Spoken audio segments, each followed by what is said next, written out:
नमस्कार दोस्तों, आपका स्वागत है आपके अपने चैनल पर।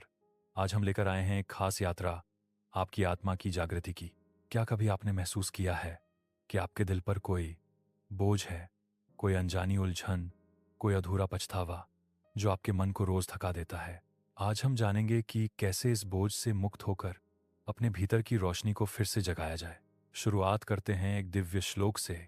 पापोहम पाप कर्माहम पापात्मा पाप संभवः त्राहि मां कृपया देव शरणागत वत्सल। अर्थ, हे प्रभु, मैं भूलों से भरा हूं, अज्ञान से घिरा हूं, आपकी शरण में आया हूं, मुझ पर कृपा करें। यह श्लोक याद दिलाता है कि कोई भी पूर्ण नहीं, पर आपकी शरण से अंधकार मिटने लगता है। तो चलिए एक सवाल से शुरुआत करते हैं। क्या आपने कभी ऐसा महसूस किया है कि भीतर कहीं एक बोझ है, कुछ पुराने कर्म, कुछ गलतियां जिन्हें कोई नहीं जानता लेकिन आपका मन हर पल महसूस करता है? कभी कभी लगता है काश काश समय को पीछे ले जाकर सब बदल पाते। लेकिन क्या आप जानते हैं, भगवान इंसान को पीछे जाने का मौका कभी नहीं देते, लेकिन आगे बढ़ने का मौका हर पल देते हैं। और आज हम उसी अवसर को समझने वाले हैं। हम अपने पापों को वास्तव में नष्ट कैसे कर सकते हैं और कैसे अपने मन, अपनी आत्मा को फिर से उजाला दे सकते हैं। सबसे पहले एक पल के लिए अपनी आंखें बंद कीजिए और अपने मन से पूछिए, क्या आप सच में बदलना चाहते हैं? क्या आप सच में अपना बोझ उतारना चाहते हैं?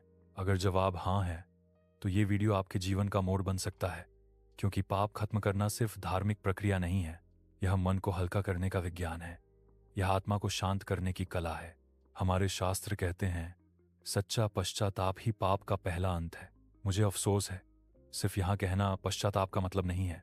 इसका मतलब है अपनी गलती को दिल से स्वीकार करना और दूसरों को उस गलती से हुई तकलीफ को महसूस करना और दृढ़ निश्चय करना कि यह गलती दोबारा नहीं होगी। जब मन का दुख भगवान तक पहुंचता है तो पाप बुझते हुए दीपक की तरह शांत हो जाते हैं। फिर आता है प्रायश्चित। अगर आपने किसी का दिल दुखाया है तो उससे दिल से माफी मांगिए। अगर किसी के साथ गलत किया है तो उसे सुधारिए।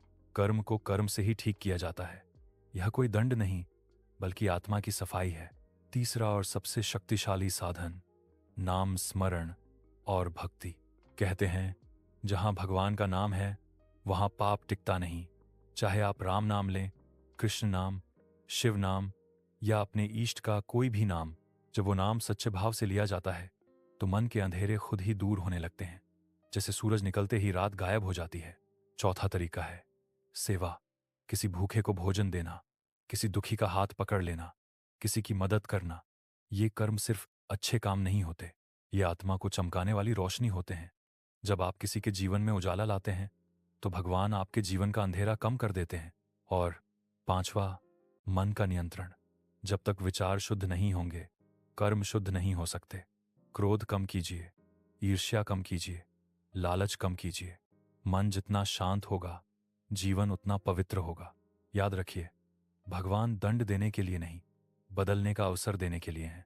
अगर वे सिर्फ दंड देते तो हमें इंसान बनाकर दुनिया में भेजते ही क्यों? वे आपको रोज मौका देते हैं, बस आपको एक कदम आगे बढ़ाना है, एक सच्चा निर्णय लेना है। मैं आज से बदलना चाहता हूं, और इसी निर्णय से पाप नष्ट होने शुरू हो जाते हैं। तो दोस्तों, आज से अपने अतीत को बोझ मत बनने दीजिए। अपनी गलतियों को सिख बनाइए, पश्चाताप कीजिए, सुधार कीजिए, भक्ति कीजिए, सेवा कीजिए और अपने मन को दिव्य बनाइए। अब अंत में अपने दोनों हाथ जोड़कर मन में धीरे से कहिए, हे भगवान, मुझे सही रास्ते पर चलने की शक्ति दीजिए। और इस क्षण से आपकी आत्मा की सफाई शुरू हो जाती है। अगर यह वीडियो आपके दिल तक पहुंचा हो तो इसे लाइक करें, शेयर करें और कमेंट में लिखें, मैं आज से खुद को बदलने के लिए तैयार हूं। जय श्री राम। हर हर महादेव।